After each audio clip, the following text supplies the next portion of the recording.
The second gen Honda CRV is well known for its reliability, with most easily reaching 300,000 miles with its 2.4-liter inline-4 engine. You could opt in for the all-wheel drive model with an auto or manual transmission.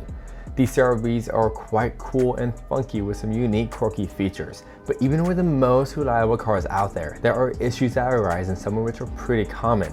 Today, I'm going to talk about some common issues on the second gen Honda CRV from 2002 to 2006 that you should know about before you make that purchase. And wait for the end when I speak about the Black Death, which is the most costly repair.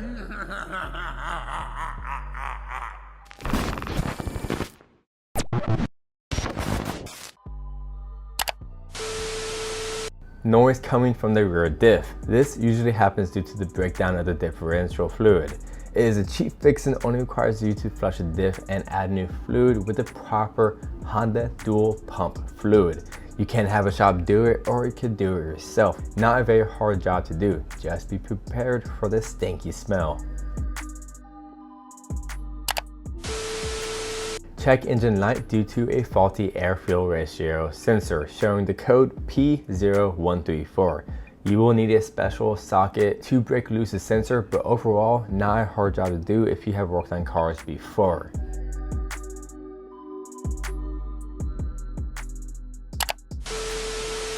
Another check engine light may pop up as well, and this is due to a loose fuel cap.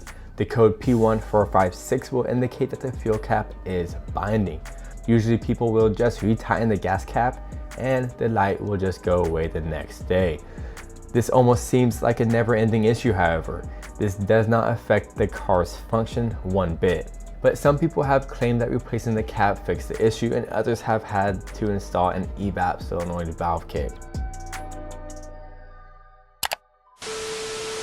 Vibrations while you're driving can occur if your U-joint on the drive shaft is going bad.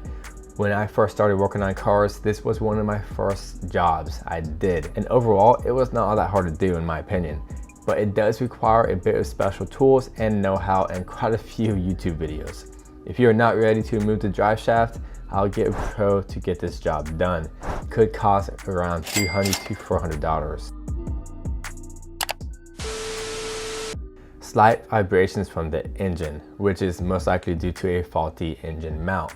The car can still be driven, but you should replace it to have a higher quality drive.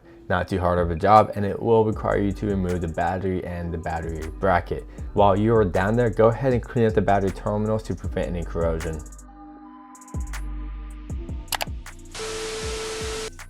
Finally, the Black Death. Basically, the AC compressor fails from the inside out and contaminates the entire AC system. Metal shavings from the compressor will mix with the lubricant and start solidifying throughout the AC system, and ultimately it all turns black, which that is where it gets the name. If the compressor has yet to be replaced, I would factor that into the cost of the car and replace the compressor as soon as you can. If you catch it in time, you will only need to replace the compressor. However, if you let it fail, you will need to flush the entire system and replace more of the AC system. So, although the CRV is an amazing car, this is the biggest flaw it has and should be addressed so you will not need to worry about it in the future. The job could turn from an $800 job to a $1,600 job just like that. The previous owner says that they had a compressor replaced due to a failed compressor. Make sure that they have replaced the entire system. If not, factor that $1,600 to the car's final price, because that new compressor will not last long. If you are in the market for the Honda CRV from 2002 to 2006, then the Black Death is really the main costly repair you should look out for.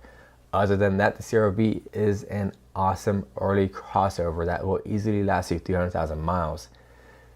If you have any questions, post them down below. But that's all for today. If you enjoyed the video, be sure to press that thumbs up and subscribe if you want to learn more about cars.